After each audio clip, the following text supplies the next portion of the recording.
ఏదైతే తెలంగాణ రాష్ట్ర అసెంబ్లీ ఎన్నికల సమయంలో కాంగ్రెస్ పార్టీ వికలాంగుల సమాజానికి ఇచ్చినటువంటి హామీలన్నిటి కూడా తక్షణమే నెరవేర్చాలని చెప్పేసి కాంగ్రెస్ మేనిఫెస్టో సాధన సమితి ఆధ్వర్యంలో ఇందిరా పార్క్ వద్ద నిర్వహించినటువంటి ఈ యొక్క ధర్నా కార్యక్రమంలో పాల్గొన్నటువంటి పెద్దలు గౌరవనీయులు నాగభూషణం అన్న గారికి, అదేవిధంగా ఈ సమావేశంలో పాల్గొన్నటువంటి వికలాంగుల కార్పొరేషన్ చైర్మన్ వాసుదేవరెడ్డి గారికి, అదేవిధంగా భారతీయ జనతా పార్టీ వికలాంగుల విభాగం రాష్ట్ర నాయకులైనటువంటి కొల్లి నాగేశ్వరరావు అన్న గారికి, అదేవిధంగా టీఆర్ఎస్ వికలాంగుల విభాగం నేత మహేష్ గారికి, అదేవిధంగా టీఆర్వీఎస్ అధ్యక్షులు మున్నా గారికి, నయీం గారికి, అదేవిధంగా మరుగుతుల సంఘం ప్రతినిధులు మల్లేష్ గారికి, సైదులు గారికి, అదేవిధంగా ఈ సమావేశంలో ఈ దీక్షలో పాల్గొన్నటువంటి ప్రతి ఒక్క మహిళా సోదరిమణులకు, అదేవిధంగా భారతీ మేడం గారికి, డెఫెండం తరఫున ప్రసాద్ సార్ గారికి ప్రత్యేకంగా ధన్యవాదాలు తెలియజేస్తూ, ముఖ్యంగా మిత్రులారా, ఇవాళ రాజధాని నడిబొడ్డున ఇవాళ వికలాంగుల సమాజం అంతా కూడా హక్కుల కోసం, ఆత్మ గౌరవం కోసం, రాజ్యాధికారంలో ఓటా కోసం ఇవాళ నడి రోడ్డు మీద కూర్చొని ఇవాళ దీక్ష చేయవలసినటువంటి పరిస్థితి ఈ తెలంగాణ రాష్ట్రంలో రావడం అనేది దురదృష్టకరం. ముఖ్యంగా మనకు కాంగ్రెస్ పార్టీ అధికారంలోకి రాకముందు ఈ రాష్ట్ర ముఖ్యమంత్రి రేవంత్ రెడ్డి గారు పిసిసి అధ్యక్షుడి హోదాలో మా కాంగ్రెస్ పార్టీ అధికారంలోకి వస్తే మేము ఎప్పుడైతే అధికారంలోకి వస్తామో మేము అధికారంలోకి వచ్చిన నెల నుంచే వికలాంగుల పింఛన్లు అన్నింటినీ కూడా 6,000 రూపాయలు చేస్తాం. అదేవిధంగా వృద్ధులు కానీ, గీతా కార్మికులు కానీ, బీడీ కార్మికులు కానీ అందరి పింఛన్లు కూడా 4,000 రూపాయలు చేస్తామని చెప్పేసి కాంగ్రెస్ పార్టీ అభయాస్త్రం ఎన్నికల మేనిఫెస్టోలో ఈ రాష్ట్ర ముఖ్యమంత్రి పేర్కొన్నారు. అదొక్కటే కాదు, ఈ రాష్ట్రంలో వికలాంగులందరికీ కూడా, తెలంగాణ రాష్ట్రంలో ఉన్నటువంటి వికలాంగులందరికీ కూడా 100% రాయితీతోని ఉచిత ప్రయాణ సౌకర్యం కల్పిస్తామని చెప్పేసి కూడా కాంగ్రెస్ పార్టీ ఎన్నికల మేనిఫెస్టోలో పొందుపరిచారు. అదొక్కటేనా, తెలంగాణ రాష్ట్ర ఉద్యమంలో క్రియాశీలక పాత్ర పోషించి నాడు బతుకు జీవుడా అంటూ అరే ప్రత్యేక రాష్ట్రం వస్తేనే మనకు ఉద్యోగ ఉపాధి అవకాశాలు వస్తాయని చెప్పేసి నాడు తెలంగాణ రాష్ట్ర సాధన ఉద్యమంలో కూడా వైకల్యాన్ని సైతం కూడా లెక్క చేయనటువంటి వికలాంగుల సోదరులకు మా కాంగ్రెస్ పార్టీ అధికారంలోకి వస్తే ఈ రాష్ట్రంలో బ్యాక్లాగ్ ఉద్యోగాల నోటిఫికేషన్ విడుదల చేసి వెంటనే ఉద్యోగాలను భర్తీ చేస్తామని చెప్పేసి రాష్ట్ర ముఖ్యమంత్రి రేవంత్ రెడ్డి గారు వాళ్ళ ఎన్నికల మేనిఫెస్టోలో పెట్టారు. అదొకటైనా, వికలాంగుల సంక్షేమ శాఖను గత ప్రభుత్వం మహిళా శిశు సంక్షేమ శాఖలో కలిపింది. మేము ఎప్పుడైతే అధికారంలోకి వస్తామో మేము అధికారంలోకి వచ్చిన వెంటనే వికలాంగుల సంక్షేమ శాఖను ప్రత్యేక శాఖగా కొనసాగిస్తామని చెప్పేసి రేవంత్ రెడ్డి గారి పార్టీ ఎన్నికల మేనిఫెస్టోలో చెప్పింది. ముఖ్యమంత్రి గారు రేవంత్ రెడ్డి గారు అనేకమైనటువంటి హామీలు ఇచ్చి ఈ రాష్ట్రంలో అసలు కాంగ్రెస్ ప్రభుత్వం వచ్చే పరిస్థితులు లేనటువంటి సందర్భంలో మరి పింఛన్దారుల ఓట్లను, పింఛన్దారులను అందరినీ కూడా నమ్మబలికి మనందరినీ కూడా నట్టేడు ముంచి మనందరిని పింఛన్ పెంచుతాం, అందరికీ కూడా అవకాశాలు ఇస్తాం, వికలాంగులకు ఉద్యోగ ఉపాధి రంగాల్లో ప్రాధాన్యత ఇస్తామని చెప్పేసి మాయ మాటలు చెప్పి రాష్ట్ర ముఖ్యమంత్రి రేవంత్ రెడ్డి మన ఓట్లు వేయించుకొని ఇవాళ రాష్ట్ర ముఖ్యమంత్రిగా గద్దెనెక్కినాక దాదాపు రాష్ట్ర ముఖ్యమంత్రిగా రేవంత్ రెడ్డి గారు బాధ్యతలు చేపట్టి ఇవాళ 2 ఏళ్ల పరిపాలన పూర్తయింది. 2 ఏళ్ల పరిపాలనలో కాంగ్రెస్ ఎమ్మెల్యేలు, మంత్రులు, ఎమ్మెల్యేలు ఒకసారి ఆత్మ పరిశీలన చేసుకోవాలి. ఈ 2 ఏళ్లలో వికలాంగుల సమాజానికి మన ఎన్నికల మేనిఫెస్టోలో పెట్టినటువంటి ఒక్క హామీ అయినా నెరవేర్చారనేది వాళ్ళ అసెంబ్లీ సాక్షిగా ఆత్మవిమర్శ చేసుకోవాలని చెప్పేసి ఈ ఇందిరా పార్కు వికలాంగుల మేనిఫెస్టో సాధన సమితి వేదిక నుంచి మేము రాష్ట్ర ప్రభుత్వాన్ని డిమాండ్ చేస్తున్నాం. ముఖ్యంగా మీరే చెప్పారు 6,000 రూపాయల పింఛన్ మీ ఎప్పుడైతే అధికారంలోకి వస్తామో అనేక బహిరంగ సభల్లో, అనేక వేదికల్లో ఈ రాష్ట్ర ముఖ్యమంత్రి రేవంత్ రెడ్డి గారే మా కాంగ్రెస్ పార్టీ అధికారంలోకి రాగానే అన్ని వృద్ధులు కానీ, వితంతువులు కానీ, గీతా కార్మికులు కానీ వాళ్ళందరూ 4,000 రూపాయల పింఛన్ తీసుకుంటారు. మా వికలాంగుల సోదరులకు మేము ఎప్పుడైతే అధికారంలోకి వస్తామో అదే నెల 6,000 రూపాయలు ఇస్తున్నాడు. రేవంత్ రెడ్డి గారిని ఇందిరా పార్క్ వేదిక నుంచి అడుగుతున్నాం, రేవంత్ రెడ్డి గారు ఎడిపోయిన మా 6,000 రూపాయలు పెండింగ్ బకాయితో సుద్ధా మీరు ఎప్పటి నుంచి అయితే ఇస్తున్నారో ఆ పెండింగ్ బకాయితో సుద్ధా తక్షణమే ఇచ్చే విధంగా మీరు చట్టసభలలో తీర్మానం చేయాలి. తక్షణమే మా పెండింగ్ పింఛన్లన్నింటినీ కూడా విడుదల చేయాలి. రేవంత్ రెడ్డి గారు ముఖ్యమంత్రి అయితే ఆర్టీసీలో ఉచిత ప్రయాణం ఇస్తానని చెప్పిండు. అరే ఎన్టీ రామారావు గారు ముఖ్యమంత్రి ఉన్నప్పటి నుంచి 50% రాయితీతోనే వికలాంగుల సమాజం ఉచిత ప్రయాణం చేసింది. మరి ఇవాళ మహిళలకు కాంగ్రెస్ పార్టీ చెప్తున్నది మీ మహాలక్ష్మి పథకం కింద మహిళలందరికీ కూడా ఉచిత ప్రయాణ సౌకర్యం కల్పించడం అని చెప్పేసి. అరే 6 గ్యారెంటీలో భాగంగా మీరు మహిళలకు ఇవ్వడాన్ని, మా అక్కలకు, అమ్మలకు, చెల్లెలకు ఇవ్వడాన్ని మేము స్వాగతిస్తున్నాం. కానీ ఏళ్ల తరబడి రాజ్యాధికారానికి దూరమై చట్టసభలలో ప్రాతినిధ్యం లేకుండా ముఖ్యంగా బతుకు జీవుడా అంటూ కాలం వెళ్ళదేస్తూ చాలని పింఛన్లతో దుర్భర జీవితాలు గడుపుతూ అరే ఎన్టీ రామారావు ప్రభుత్వం నుంచే 50% రాయితీతో ప్రయాణం చేస్తున్న మాకు ఉచిత ప్రయాణ సౌకర్యం కల్పిస్తానని నేటి వరకు కూడా నెరవేర్చకుండా మా సమాజం పట్ల రాష్ట్ర ముఖ్యమంత్రి వివక్ష ప్రదర్శించడం అంటే ఇది ఎంతవరకు న్యాయం అనేది కాంగ్రెస్ నాయకులు ఒకసారి ఆలోచన చేయాలి. ముఖ్యమంత్రి గారు ఫ్రీ బస్ పెట్టిన తర్వాత బస్సులలో కనీసం వికలాంగులు కూర్చోవడానికి సీట్లు ఇవ్వట్లేదని చెప్పేసి బస్సులలో చీరలు కట్టుకొని ఈ రాష్ట్ర ముఖ్యమంత్రి నిరసన తెలిపినా కానీ ఈ రాష్ట్ర ముఖ్యమంత్రి గారికి, ఈ రాష్ట్ర మంత్రికి సిగ్గు రాలేదు. ఇవాళ ఎందుకంటే మా వేదన చెప్పినాం, అరే బస్సులలో కూర్చున్నామంటే సీట్ దొరకట్లేదు వికలాంగులకి, మీరు మహిళలకు ఉచితం ఇచ్చారు, మేము స్వాగతిస్తున్నాం, కానీ మా వికలాంగుల సమాజానికి కూడా ఎప్పుడు ఉచితం ఈ ఇందిరా పార్క్ వేదిక నుంచి రాష్ట్ర రవాణా శాఖ మంత్రి పొన్నం ప్రభాకర్ గారిని, రాష్ట్ర ముఖ్యమంత్రి గారిని, ఈ కాంగ్రెస్ ఎమ్మెల్యేలను, కాంగ్రెస్ నాయకులను మేము నిలదీస్తున్నాం. తక్షణమే ఆర్టీసీలో వికలాంగులకు ప్రస్తుతం జరుగుతున్న అసెంబ్లీ సమావేశాల్లోనే ఉచిత ప్రయాణ సౌకర్యం కల్పించే విధంగా తీర్మానం చేయాలి. రేవంత్ రెడ్డి గారు ముఖ్యమంత్రి అయిన తర్వాత అడుగడుగున వికలాంగుల సమాజాన్ని అంచువేటే లక్ష్యంగా పనిచేస్తున్నారు. ముఖ్యంగా వికలాంగుల విద్యార్థులకు విద్యను దూరం చేసినటువంటి ప్రయత్నం ఈ రాష్ట్ర ముఖ్యమంత్రి చేస్తున్నారు.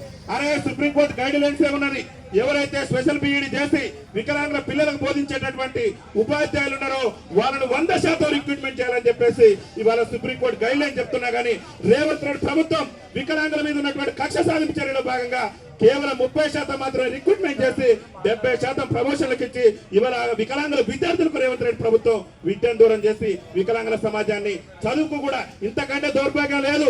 రాష్ట్ర విద్యాశాఖ మంత్రిగా కూడా ఈ రాష్ట్ర ముఖ్యమంత్రి కొనసాగుతూ ఇవాళ వికలాంగుల విద్యార్థులకు ఉపాధ్యాయులు పెట్టినటువంటి ఒక దౌర్భాగ్యకరమైనటువంటి స్థితిలో రాష్ట్ర ముఖ్యమంత్రి గారు ఉన్నారు. ఈ ఇందిరా పార్క్ వేదిక నుంచి చెప్తున్న రాష్ట్ర ముఖ్యమంత్రి గారికి, ఎవరైతే 2024లో డిఎస్సి రాసి మెరిట్ స్కోర్ సాధించినటువంటి మా వికలాంగుల పిల్లలకు బోధించేటటువంటి ఉపాధ్యాయులు ఉన్నారో వాళ్ళందరూ కూడా తక్షణమే మీరు ఉద్యోగ నియామక పత్రాలు అందించి మా వికలాంగుల విద్యార్థులకు ఉపాధ్యాయులు నియమించే విధంగా చర్యలు తీసుకోవాలని చెప్పేసి మేము రాష్ట్ర ప్రభుత్వానికి విజ్ఞప్తి చేస్తున్నాం.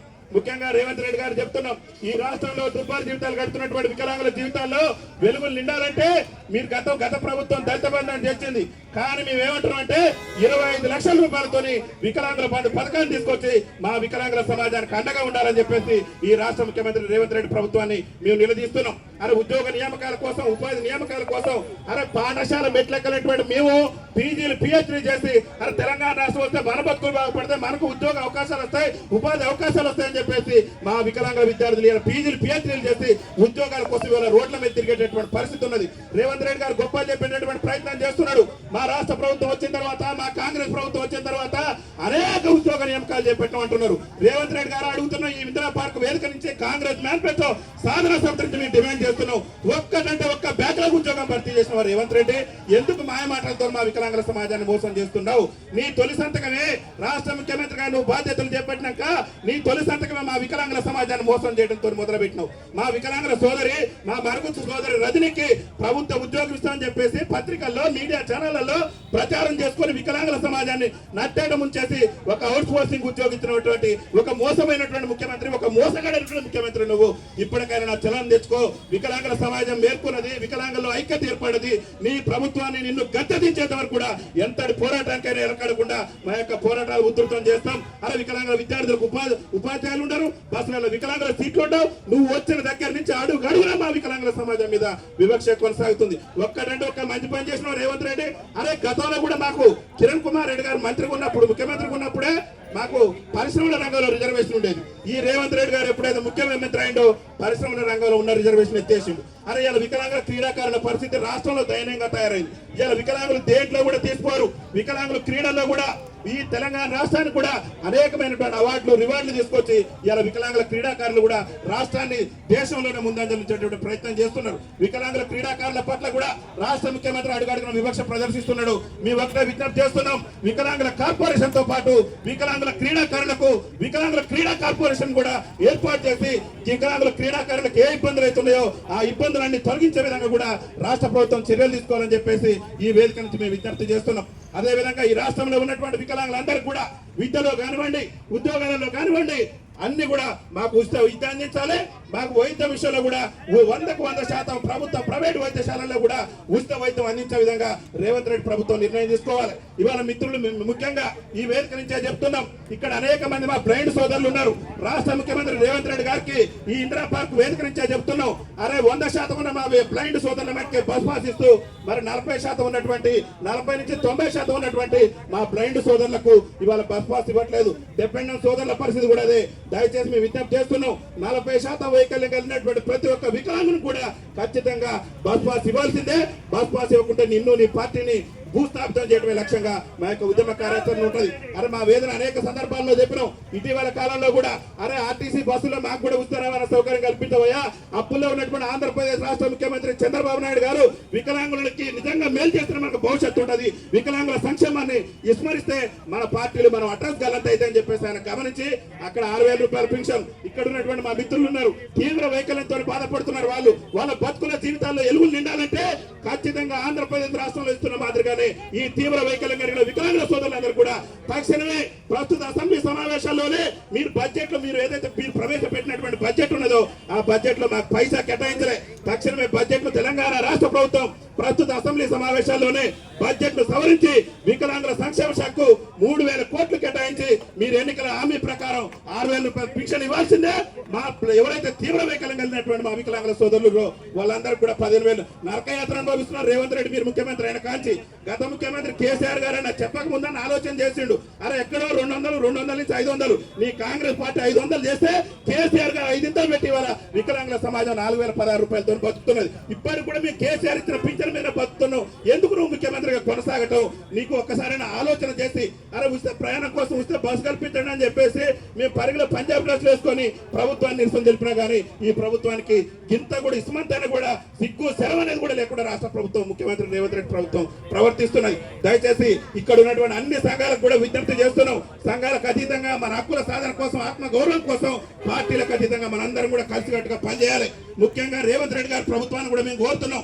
మీరు ఏఐసిసి ఎన్నికల మేనిఫెస్టోలో మీ కాంగ్రెస్ పార్టీ చెప్పింది మా కాంగ్రెస్ పార్టీ ఈ రాష్ట్రంలో అధికారంలోకి వస్తే ఖచ్చితంగా మా కాంగ్రెస్ పార్టీకి మెజార్టీ పార్లమెంట్ స్థానాలు వస్తే తెలంగాణ స్థానిక సంస్థల ఎన్నికల్లో మేము రాజస్థాన్ ఛత్తీస్గఢ్ లో ఏ విధంగా అయితే వికలాంగులకు రాజకీయ రిజర్వేషన్ కల్పించడమో తెలంగాణ స్థానిక సంస్థల ఎన్నికల్లో కూడా వికలాంగులకు రాజకీయ రిజర్వేషన్ కల్పిస్తామని చెప్పేసి కాంగ్రెస్ పార్టీ ఎన్నికల మేనిఫెస్టోలో పేర్కొన్న ఈ రాష్ట్ర ముఖ్యమంత్రి రేవంత్ రెడ్డి వికలాంగులకు స్థానిక సంస్థల్లో రిజర్వేషన్ కల్పించకుండానే సర్పంచ్ ఎన్నికలను జరిపి వికలాంగుల సమాజాన్ని మోసం చేసే ప్రయత్నం చేసిండు. కాబట్టి రేవంత్ రెడ్డి గారు ప్రతి గ్రామ పంచాయతీ కూడా ఒక మహిళా సోదరుని ఒక పురుష సోదరుని ఖచ్చితంగా కోఆప్షన్ సభ్యులుగా నియమించాల్సిందే. పంచాయతీ నుంచి మొదలు పెడితే పార్లమెంట్ వరకు కూడా చట్టసభలలో మా వాణి వినిపించుకోవడానికి మాకు రాజకీయ అవకాశాలు కల్పించాల్సిందే. ఎందుకంటే ఇవాళ తెలంగాణ రాష్ట్రం ఏర్పడి 12 ఏళ్ళు అవుతుంది. 12 ఏళ్లలో ఏ ఎమ్మెల్యే కానీ ఏ ఎంపీ కానీ ఏ మంత్రి కానీ ఎవరు కానీ చట్టసభలలో 10 నిమిషాలు కూడా అసెంబ్లీలో మాట్లాడినటువంటి పరిస్థితి లేదు. ఏ పాపం చేసినాం ఏ అన్యాయం చేసినాం ఇవాళ మా ఓట్లతో గద్దెనెక్కి ఇవాళ మా సమస్యలు విస్మరిస్తారా? ఖబర్దార్ రేవంత్ రెడ్డి నిన్ను గద్దెదించే రోజులు కూడా దగ్గర పడ్డాయి. నిన్ను నీ కాంగ్రెస్ పార్టీని కథం చేయడమే లక్ష్యంగా మా మేనిఫెస్టో సాధన కమిటీ లక్ష్యాలు ఉండబోతున్నాయి. రేవంత్ రెడ్డి గారు ఇప్పటికైనా ఈ దీక్షను చూసైనా రాష్ట్ర ముఖ్యమంత్రి గారికి రాష్ట్ర ముఖ్యమంత్రి రేవంత్ రెడ్డి పార్టీ ఆత్మ పరిశీలన చేసుకొని అరే మనం 2 ఏళ్ల నుంచి కూడా వికలాంగుల సమాజాన్ని మోసం చేసుకుంటూ వచ్చినాం. ఇక మోసం చేయడం మంచిది కాదని తక్షణమే మా పింఛన్లు పెంచే విధంగా న్యాయమైన డిమాండ్ నెరవేర్చే విధంగా ఈ మధ్యన గొప్పలు